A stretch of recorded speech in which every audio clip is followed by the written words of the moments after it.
حضرت رومی نے مثال دی ہے، وہ کہتے ہیں ایک بادشاہ کے پاس نا دروازے پہ ایک عورت مانگنے آئی، فقیر نہیں، بادشاہ کو پسند آ گئی، اس نے نکاح کر لیا۔ ابھی سویرے فقیر تھی، شام کو ملکہ بن گئی، 1 منٹ لگا، صبح فقیر تھی، مانگ رہی تھی، ہاتھ پھیلا رہی تھی، شام کو ملکہ بن گئی۔ بڑا اعزاز دیا بادشاہ نے، بڑا نوازا، 20 کنیزیں، کام کرنے والی، مال دولت سارا کچھ، لیکن وہ بی بی روز روتی، کبھی مصلے پہ بیٹھ کے روتی، کبھی قرآن پڑھ کے روتی، صبح سے شام تک 20 دفعہ کنیزیں دیکھتی تو روتی۔ بادشاہ نے حکم دے رکھا تھا کہ اس کے ابرو کا اشارہ ہو جائے تو جو یہ مانگے اسے دے دیا جائے، لیکن وہ روتی رہتی، وہ روتی رہتی، وہ روتی رہتی۔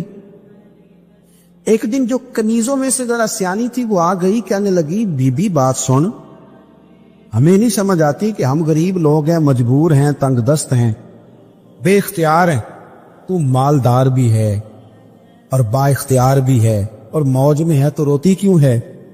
تو وہ کہنے لگی تمہیں پتہ نہیں میں کیوں روتی ہوں، میں جب پلٹ کے اپنا ماضی دیکھتی ہوں نا تو میں سوچتی ہوں کہ میں اس قابل نہیں تھی، اس نے نظر کرم کر دی ہے، تو اب سارا دن روتی رہتی ہوں کہ کہیں میرے سر کا سائیں ناراض نہ ہو جائے، میں اس قابل نہیں تھی، میں اس قابل نہیں تھی، پتہ تے سارا ہے نا سردار نو کیتی یہ دا پردہ چپایا ہی تیرا پلا اسی، یہ قابل نہیں تھی۔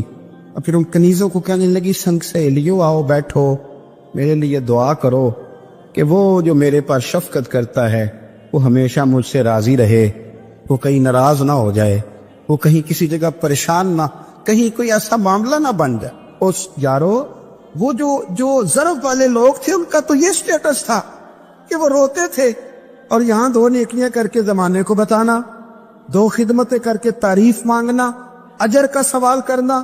میرے رسول کریم علیہ السلام نے فرمایا صبح قیامت کچھ لوگ اللہ کے حضور حاضر ہوں گے، اے اللہ ہم حاجی تھے، نمازی تھے، سخی تھے، عبادت گزار تھے، تو اللہ فرمائے کہ کیا لینے آئے ہو؟ اللہ وہ مسجد بنائی، مدرسے میں تعاون کیا، فلاں شیخ کی نوکری کی، فلاں جگہ گئے، جلسہ کرایا، محفل کرائی، سرائے بنایا اور صاف پانی کا کنواں لگوایا، اور جناب ہم نے وہ فلانے کی، تو اللہ فرمائے گا میرے لیے تھوڑی کی تھی، جاؤ جن کو دکھانے کے لیے کی تھی ان سے جا کے اجر مانگو، تمہارا تو خیال تھا بابا ہو جائے، بلے بلے ہو جائے، اور مٹی دیں، مٹی رہنا ہی ایمی قادی بلے بلے، اج مٹی دے اتے بندیا تے کل مٹی دے تھلے۔ عجیب بات کرتے ہیں صاحب لوگ۔ حضرت انس بن مالک حدیث کے راوی، میری طرف دیکھیے گا، حضرت انس بن مالک حدیث کے راوی ہیں، توجہ کرنا۔ کہتے ایک بی بی حضور کے پاس آئی، اپنا علاقہ چھوڑ آئی، آ کے کھڑی ہوئی تو اس نے کہا حضور میں خاندان بھی چھوڑ آئی ہوں، سسرال بھی، میکا بھی، ننیال بھی، ددیال بھی، میں ہر ایک کو چھوڑ آئی، میں جائیداد والی تھی وہ بھی چھوڑ آئی ہوں، مال دولت بھی چھوڑ، ایک میرا بیٹا تھا جوان وہ میں ساتھ لائی ہوں، سونے ہاں یہ آپ کی نوکری کرے گا اور میں حضرت فاطمہ کی ڈیوٹی کروں گی، میں حضرت عائشہ کے برتن دھویا کروں گی، میں بھی نوکری کروں گی، حاضر ہے۔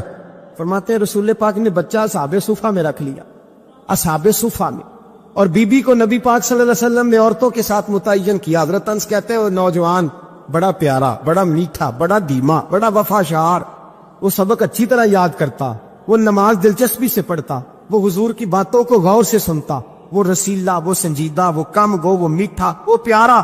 کہتے ہیں بڑی دلکشا طبیعت، اس کی مقناطیسی سی شخصیت، طبیعت کھنچی چلی جائے اس کی طرف، بڑا حسین و جمیل وہ نوجوان۔ اس ماں بیٹے کے تذکرے ہونے لگے کہ بڑی جائیدادیں چھوڑ کے آئے، بڑے مال والے، انہوں نے بڑی قربانی دی ہے، ہر رشتہ ناتا توڑ کے رب رسول سے جرانہ لگایا ہے، اللہ بڑا بے نیاز ہے۔ وہ بچہ بیمار ہو گیا، شدید علیل ہوا۔ حضرت انس بن مالک فرماتے ہیں ہم قریب جا کے بیٹھے تیمارداری کرنے تو اتنا علیل ہوا کہ اس کا وجود کانپنے لگا۔ کہتے ہیں کچھ ہی دیر گزری تو اس نے کلمہ پڑھا، روح پرواز کر گئی، روح پرواز کر گئی، سننا روح پرواز کر گئی۔ کہتے ہیں نبی پاک صلی اللہ علیہ وسلم کو بلایا، حضور آئے تو آنکھوں میں آنسو۔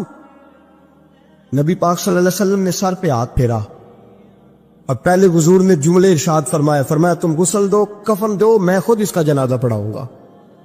پھر حضور نے فرمایا نہیں، اسے غسل نہیں دینا، ارادہ بدل گیا، پروگرام تبدیل ہو گیا، اسے غسل نہیں دینا، کفن نہیں دینا۔ حضور کیا کرے؟ فرمایا اس کی اماں کو جا کے بتاؤ۔ یہ نہیں فرمایا بلا کے لاؤ، اماں کو جا کے بتاؤ۔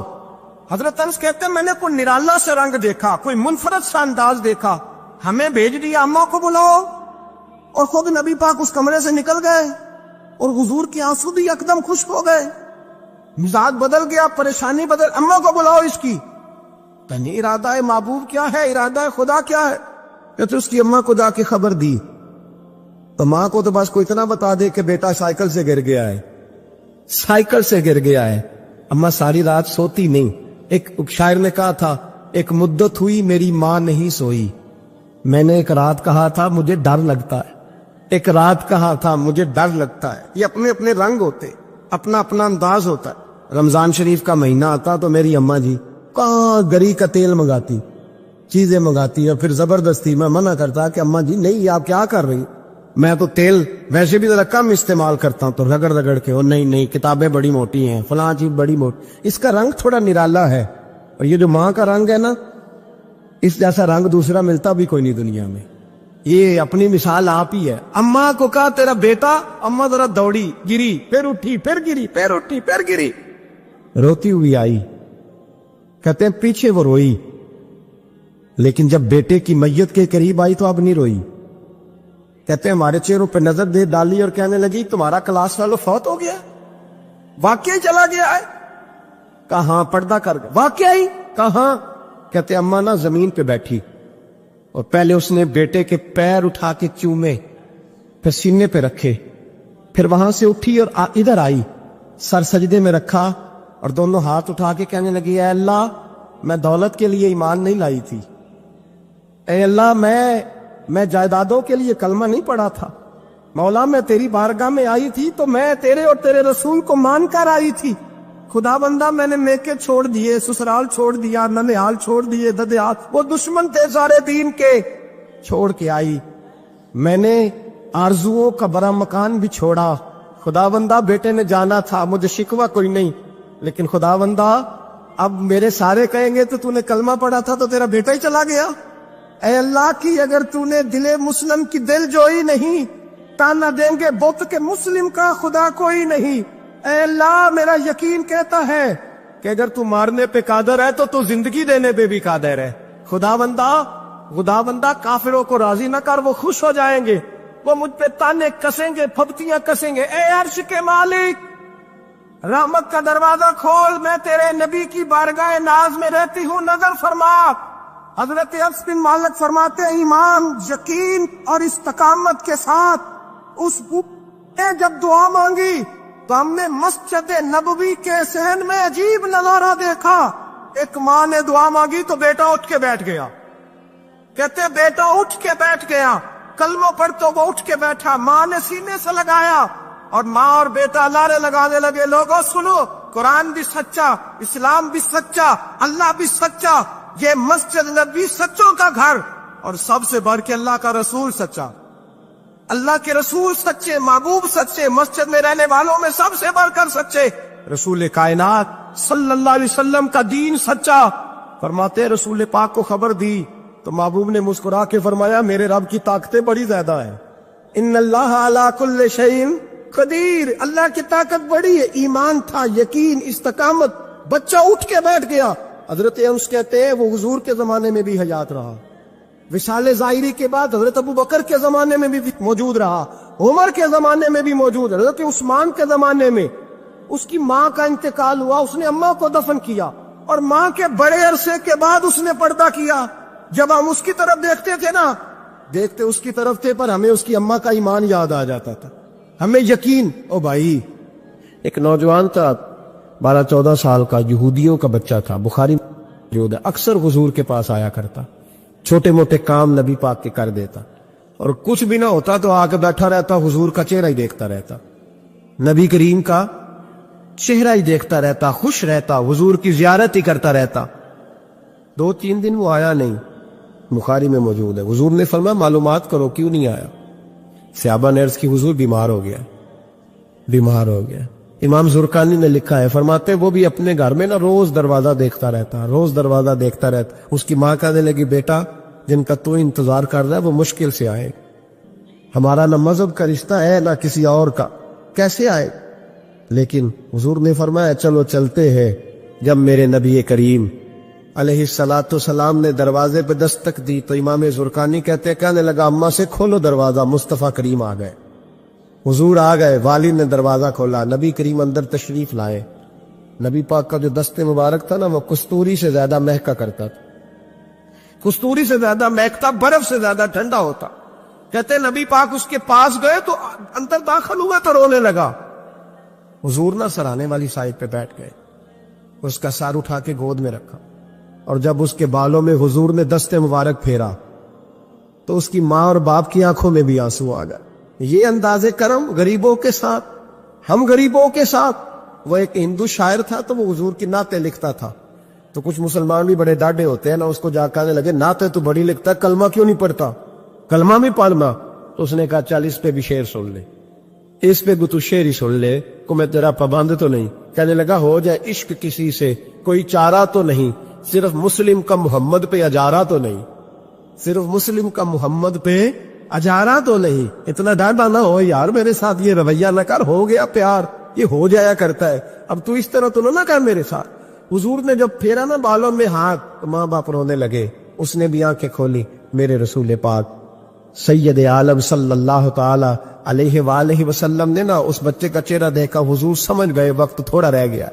تب حضور نے اس کے ساتھ وہی کیا جس سے اس کی آخرت سنور جائے، وہ کیا جو درد تھا میرے نبی پاک، جو شوق رکھتے تھے حضور سب کے لیے، جو سب کے لیے شوق رکھتے تھے۔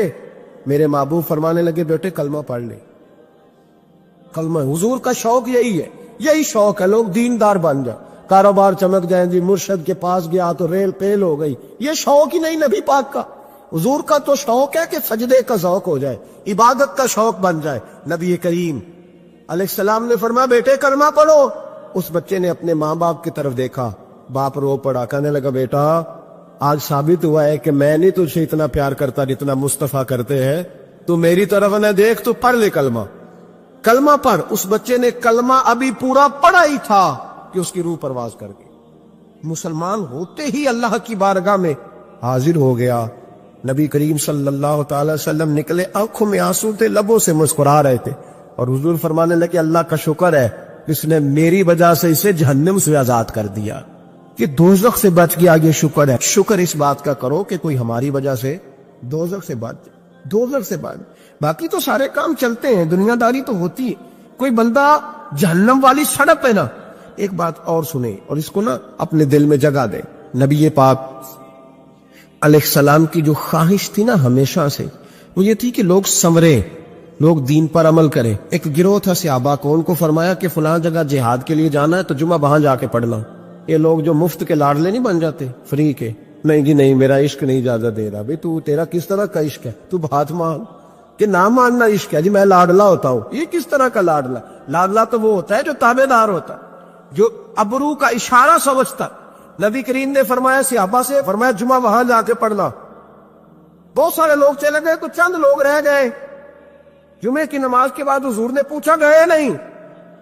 عرض کی حضور دل میں خواہش آئی تھی کہ اتنا بڑا جمعہ کیسے ملے گا برکت والا، تو یہاں جمعہ پڑھ کے ہی چلتے ہیں تاکہ ہمیں اتنے ہمارے نصیب کھل جائے کہ حضور کے پیچھے جمعے کی توفیق ہو جائے۔ حضور پیار بڑا تھا، آپ کی اقتداء میں جمعہ پڑھنا تھا۔ پتہ لفظ کیا ہے حدیث کے؟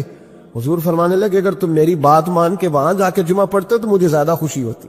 نبی پاک صلی اللہ تعالی وسلم کی یہ خواہش رہی، حضور کا یہ ذوق رہا۔ اس ذوق کے لیے نبی پاک علیہ السلام عکاظ کی منڈیوں میں بھی گئے، اس ذوق کے لیے نبی پاک علیہ السلام میلوں میں بھی گئے، لوگوں کو کھڑا کر کر کے روک روک کے کہا دین قبول کر لو۔ آپ غور کریں، حضور مدینہ طیبہ تشریف لائے۔ اب پیار کرنے والا ہر آدمی ہی قابل اکرام ہوتا ہے، محبتوں کا خراج ہمیشہ انسان کو قرضدار رکھتا ہے۔ میرے جیسے چھوٹے آدمی سے جب لوگ پیار کرتے ہیں تو اپنی گردن جھکی ہوئی نظر آتی ہے کہ بوجھ زیادہ ہے، اس قابل نہیں ہے جتنی محبتوں کا سامنا ہے۔ تو اب سب محبت کرنے والوں کی دل جوئی کرنا، ان کے معیار پر پورا اترنا، ان کے معاملات کو دیکھنا، یہ آسان کام نہیں ہوتا۔ کسی درویش نے کہا تھا میں دوست تھوڑے بناتا ہوں، اس لیے کہ دوست زیادہ ہو تو حقوق بھی زیادہ ہوتے ہیں۔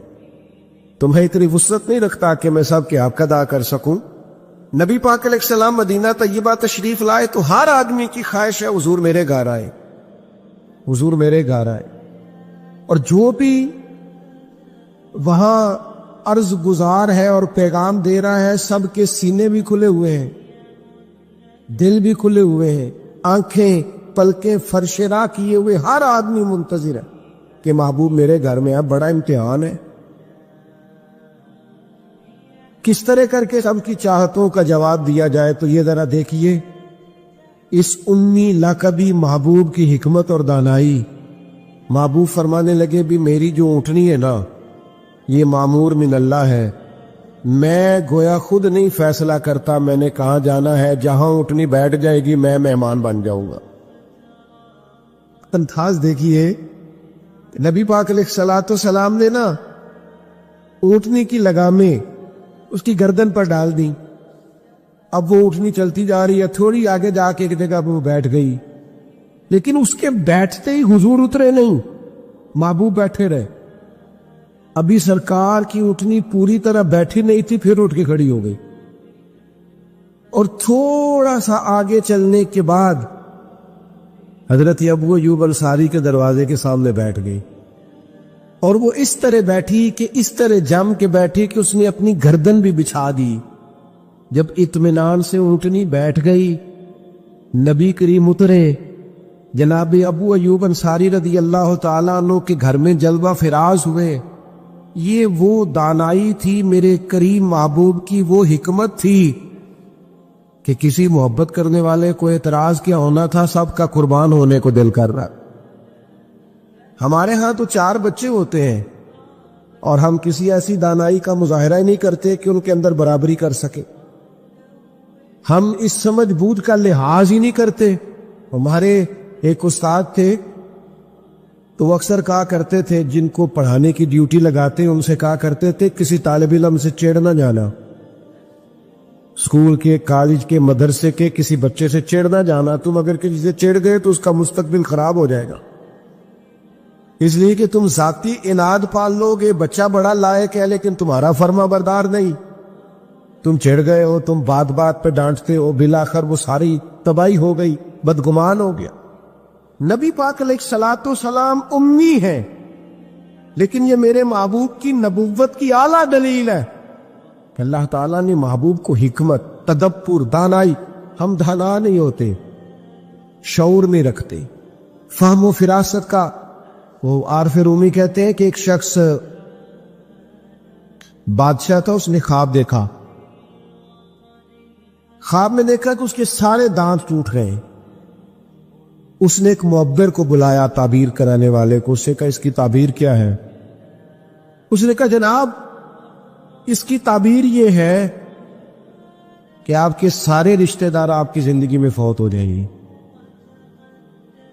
اب وہ بادشاہ اتنا ناراض ہوا، اس نے تعبیر کرنے والا بھی قتل کروا دیا۔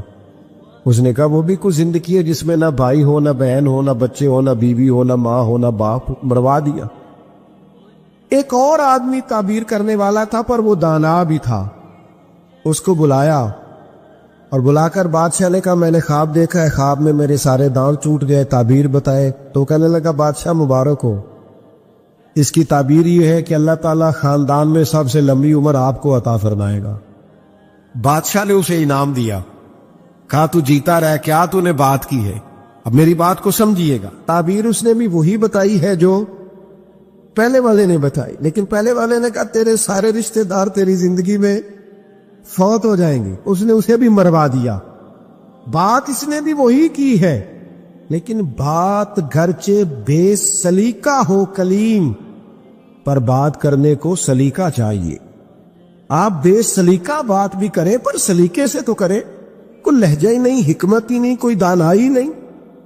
دوسرے نے کہا اللہ تعالیٰ آپ کو سب سے لمبی عمر عطا کرے گا، تو بات پھر بھی وہی ہے کہ باقی سارے چلے جائیں گے اور آپ موجود ہوں گے، لیکن اس میں دانائی ہے نا، حکمت ہے نا. فتح مکہ کا موقع تھا، عجیب حالات درپیش ہوئے. اسلام کا جھنڈا حضرت سعد ابن عبادہ رضی اللہ تعالیٰ عنہ کے پاس تھا، بڑے عظیم صحابی. بدر کے موقع پر جس آدمی نے اپنے جذبات سے ماحول گرما دیا وہ حضرت سعد بن عبادہ. اگلی صفوں میں مجاہدوں کی رہنے والے، مال خرچ کرنے والے، نڈار آدمی، لیکن جھنڈا ان کے ہاتھ میں تھا. حالات کچھ اس طرح کے پیدا ہوئے کہ بعض لوگوں نے مطالبہ کیا ان سے جھنڈا لیا جائے، اور کوئی معقول وجہ نہیں تھی، لیکن بعض اوقات نا حالات ایسے بن جاتے ہیں. اب حضور علیہ السلام کی بارگاہ سے مطالبہ ہو رہا ہے کہ آپ جناب سعد بن عبادہ سے جھنڈا لے لیں. یہ نوجوانوں سے بالخصوص عرض کروں گا کہ علم بھی تبھی بندے کو فائدہ دیتا ہے جب اس کے ساتھ کچھ بندے کو شعور بھی ہو.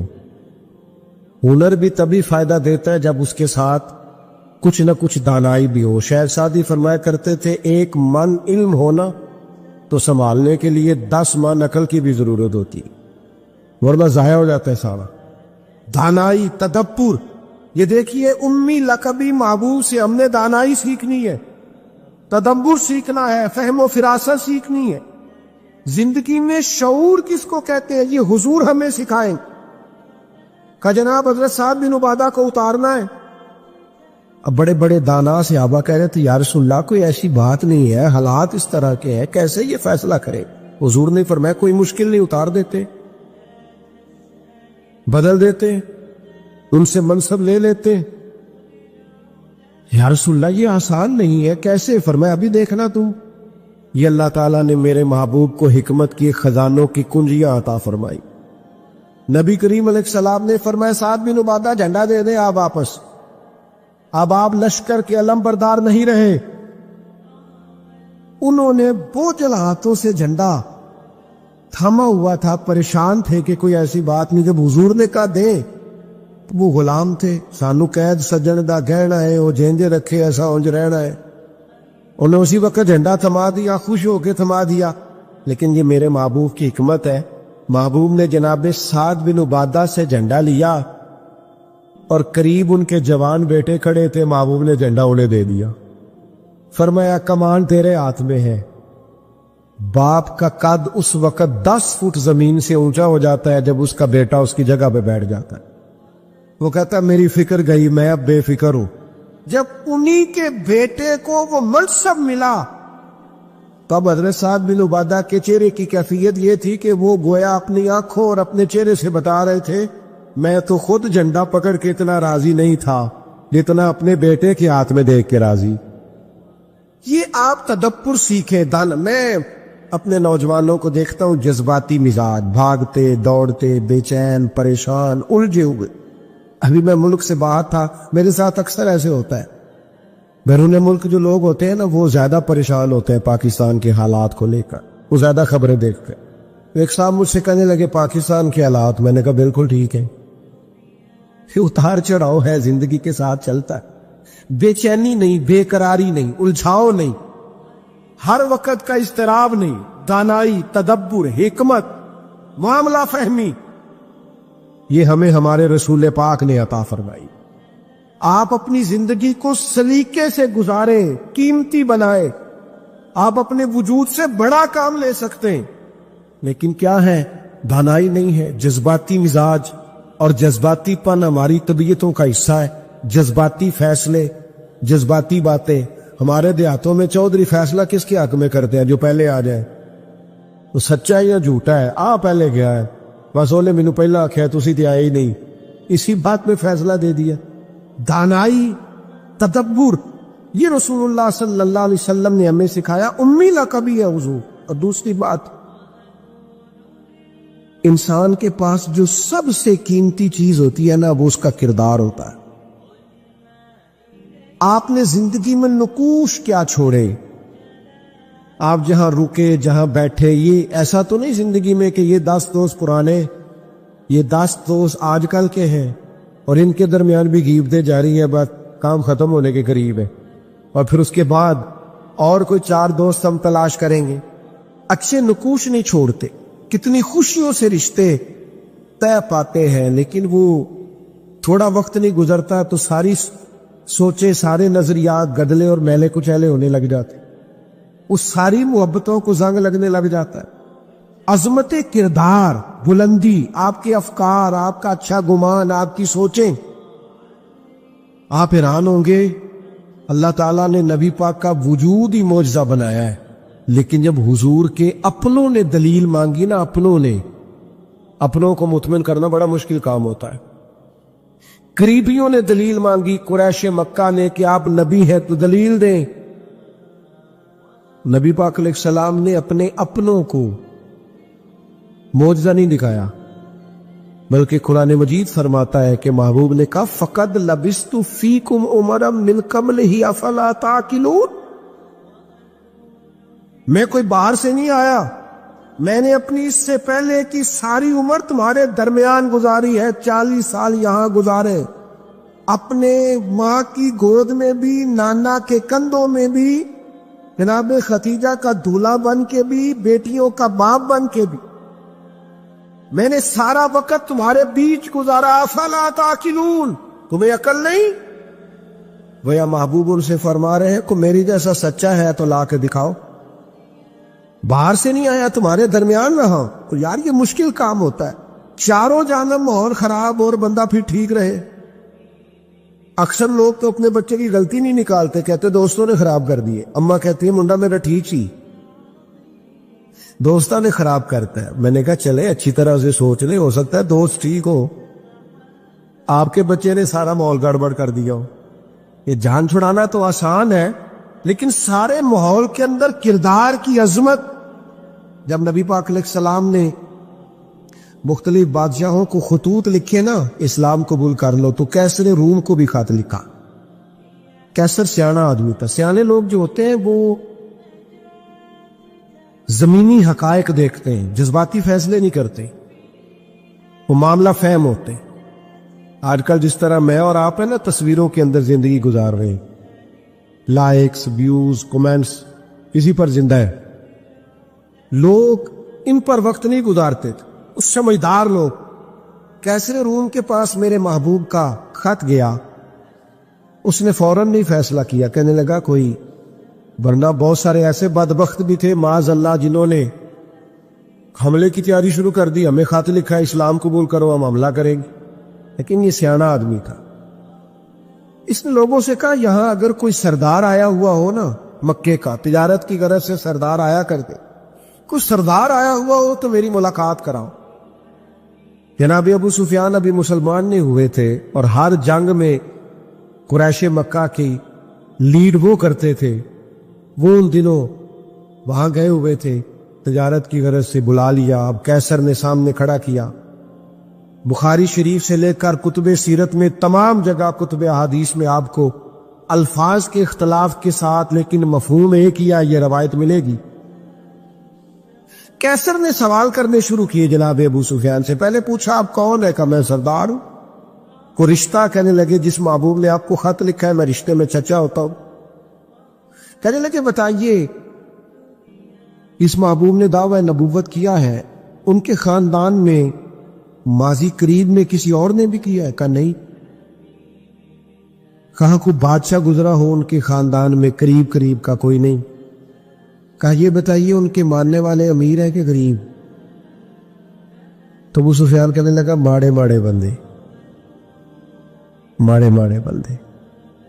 میں آپ مجھ سے ناراض نہ ہوئیے گا، لیکن محفل میلاد میں بھی ماڑے ماڑے بندے آتے ہیں، سیاسی سماجی لوگ بھی آتے ہیں کسی سے ادھاری ٹوپی لے کے، ان کا خیال ہوتا ہے چلو میلاد کی محفل کی بھی قیادت جلدی سے ہم لے لیں، جلوس بھی جلدی سے قبضہ کر لیں، کل کو ان لوگوں کو پاس بھی جانا ہے الیکشن کے دنوں، لیکن غریب وہ۔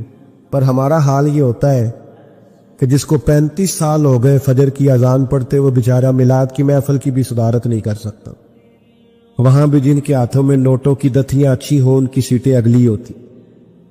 یہ ذوق ٹھیک نہیں، یہ اس محفل کے وقار کے حق میں نہیں، یہ بات، یہ بڑی بلند و بالا محفل ہے، اس کا معیار اور ہونا چاہیے۔ پوچھا سردار نے ابو سفیان بتائیے ماننے والے کون ہے؟ کہ غریب۔ فرمایا یہ بتاؤ تمہاری کبھی ان سے جنگ بھی ہوئی ہے؟ کہا ہوئی ہے۔ نتیجہ کیا نکلا؟ کہا کبھی ہم فتح یاب ہوئے کبھی وہ۔ کہنے لگا اچھا یہ بتائیں ان کے ماننے والے گھٹ رہے ہیں بڑھ رہے ہیں؟ ابو سفیان کہنے لگا جی بڑھ تو روز بروز رہے ہیں اور نتیجہ خیز ہو رہی ہے دعوت۔ اس نے کہا اچھا یہ بتائیں جنہوں نے دعوی نبوت کیا ہے کیا کبھی انہوں نے جھوٹ بھی بولا ہے؟ ابو سفیان کہتے ہیں کہ میں ایک منٹ کے لیے سوچ میں مخالف تھا نا، مخالف رائے دے رہا تھا، لیکن میرے دل کے اندر سے آواز آئی معاذ اللہ میں انہیں جادوگر کہوں، شاعر کہوں، ساحر کہوں تو شاید کوئی شخص میری بات پر توجہ دے، پر نبی پاک نے جھوٹ بولا یہ تو مانے گا ہی کوئی نہیں۔ کہتے ہیں میں نے کہا بات بالکل سچی کرنی ہے۔ وہ میرے سامنے پیدا ہوئے، سامنے جوان ہوئے، سامنے ان کے بال سفید ہوئے، پر اس محبوب کی زبان سے جو بھی نکلتا ہے حق اور سچ ہی نکلتا ہے۔ میں کیسے آپ کو یہ بات عرض کروں کہ بغیر وجہ کے لوگ جھوٹ بولتے، ان کا کوئی فائدہ نہیں، کوئی دنیاوی نفع بھی نہیں، جان بوجھ کے ڈینگے مارتے بڑھ کے، کوئی لینا دینا ہی نہیں، بلا وجہ جھوٹ۔ یہ انسان کے کردار کو داغدار کر دیتا۔ دنیا کے کسی بڑے تاجر پر ہاتھ رکھیے، بڑے سے بڑے بزنس مین پر، اس سے پوچھئے کہ تمہاری بزنس میں کامیابی کی وجہ کیا بنی؟ انویسٹمنٹ زیادہ کی تھی، پڑھے لکھے زیادہ تھے؟ آپ کو ہر بزنس مین کہے گا صرف اللہ نے میرا مارکیٹ میں اعتبار بنا دیا تھا۔ جس کا اعتبار مارکیٹ میں اچھا ہوتا ہے لوگ کہتے ہیں بندہ ٹھیک ہے، سچ بولتا ہے، اس کا کاروبار چلتا ہے۔ کبھی جھوٹ اور بددیانتی اور فریب سے بھی قومیں آگے بڑھی۔ ابو سفیان کہتے ہیں مجھ سے پوچھا، ایک سوال یہ بھی تھا ان سوالوں میں کہ خاندان کیسا ہے، تو میں نے کہا خاندان تو قریشی اور ہاشمی ہے، اعلی خاندان محبوب کا۔ تو کہتے ہیں میں نے کہا بادشاہ کو نتیجہ ہی دے، اتنے تو نے سوال کیے۔ تو کہنے لگا نتیجہ تو نکل آیا۔ تم نے کہا ماننے والے غریب لوگ ہیں، تو نبیوں پر ہمیشہ پہلے غریب لوگ ہی مان لاتے ہیں۔ تم نے کہا ماننے والے بڑھ رہے ہیں، تو یہ ان کی صداقت کی دلیل ہے کہ ہر روز دعوت اور پیغام اور ماننے والے بڑھ رہے ہیں۔ تم نے کہا وہ اعلیٰ نسب ہے، تو نبی اللہ ہمیشہ اونچے خاندانوں میں بھیجا کرتا ہے۔ تم نے کہا انہوں نے کبھی جھوٹ نہیں بولا، تو سردار سچ بتانا، جو بندہ بندوں سے جھوٹ نہیں بولتا وہ یہ جھوٹ کیوں بولے گا کہ میں اللہ کا رسول بن کے آیا؟ نتیجہ تو نکل آیا۔ اسیر دشمن کی چاہ میں بھی، مخالفوں کی نگاہ میں بھی وہ امی ہے، صادق ہے، معتبر ہے، میرا پیغمبر عظیم تر ہے۔ کردار کی جو عظمت ہے نا، کردار کی، یار آپ کی اور میری زندگی کچھ اصول تو ہونے چاہیے، کچھ قاعدے، کچھ ضابطے، جدھر کی ہوا ہوئی ادھر کے ہو گئے۔ آج کل یہ نیا والا فیشن ہے لہذا یہ اپنا لو۔ بھئی ہم کوئی ہوا کے دوش پہ ہیں، کوئی لاوارث ہیں، اپنی کوئی تہذیب نہیں، تمدن نہیں، مزاج نہیں، طبیعت نہیں، یعنی جس طرح کا ماحول ہے اس طرح کے بن جاؤ۔ کردار میں کچھ قاعدے زندگی میں بنانے چاہیے، کچھ اصول وضع کرنے چاہیے، کچھ چیزیں طے کرنی چاہیے کہ مجھے ان حدود سے آگے نہیں بڑھنا۔ مومن کی اپنی ایک ذاتی شخصیت ہوتی، اس کا ایک اپنا رکھ رکھاؤ ہوتا ہے، اس کی اپنی ایک وزاداری ہوتی۔ آپ جائیے اپنے بزرگوں سے ملیے، دیہاتوں کے لوگ کیا کہتے ہیں؟ کہتے ہیں بس بھئی میں دوستوں کے ساتھ آتا جاتا تھا، گھومتا پھرتا تھا، اب یہ کام نہیں کرنا، اب میرے بیٹے کو میرا جوتا پورا آنے لگ گیا، اب مجھے وزادار ہونا۔ میں کیسے اپنی ملت کے نوجوانوں کو سمجھاؤں کہ تو گھٹنوں تک اگر اپنا لباس آدھا کر لے تو پتہ نہیں تیری کتنی کو گرمی کم ہو جاتی ہے، اور کس قدر زیادہ آسودگی اور آسانی محسوس کرتے ہو۔ اور کے گھر میں بہنیں ہیں، بیٹیاں ہیں، ماں ہیں۔ دیکھیے ایک اپنی وزاداری بھی ہونی چاہیے، اس کے کچھ قاعدے، ضابطے، اٹھنا بیٹھنا، اصول بھی ہونے چاہیے۔ نبی کریم صلی اللہ تعالی علیہ وسلم کی عظمت کردار کا یہ عالم تھا کہ عرب شریف کے اندر کنواری عورتیں بڑی ہی شرم و حیا والی ہوتی، لوگ مثال دیتے کہ تو کواری لڑکی کی طرح شرم و حیا والا. قربان جائے سیدہ طیبہ طاہرہ حضرت عائشہ صدیقہ رضی اللہ تعالیٰ عنہ فرماتی ہیں نبی پاک علیہ السلام عرب کی کواری لڑکیوں سے بھی زیادہ حیا والے تھے. حضور حیا والے، متانت، سنجیدگی، کبھی شور و غل نہ کرتے، کبھی بازار میں نظریں اٹھا کے نہ چلتے، کبھی محبوب کی زبان سے معاذ اللہ کسی نے کوئی کمزور جملہ نہیں سنا. یہ کیا بات ہوئی، مجھے کسی نے غصہ دلایا تھا میں نے گالیاں دے دی؟ تو آپ کے اصول کدھر گئے، قاعدے کدھر گئے، ضابطہ کدھر گیا؟ یہ کیسے ہو گیا کہ آپ بااصول آدمی تھے پھر بھی آپ کی زبان سے بازاری جملے نکل آئے؟ یہ ہو نہیں سکتا نا اگر آپ نے کوئی اصول زندگی میں بنا رکھے. تو عظمت کردار یہ رسول اللہ صلی اللہ تعالی علیہ وسلم کی زندگی کا ایک بنیادی عنصر ہے، بنیادی. اور پھر حضور سید عالم صلی اللہ تعالی علیہ وسلم کو اللہ تبارک و تعالی نے ایک شان اور بڑی امتیازی عطا فرمائی، بڑی انوکھی.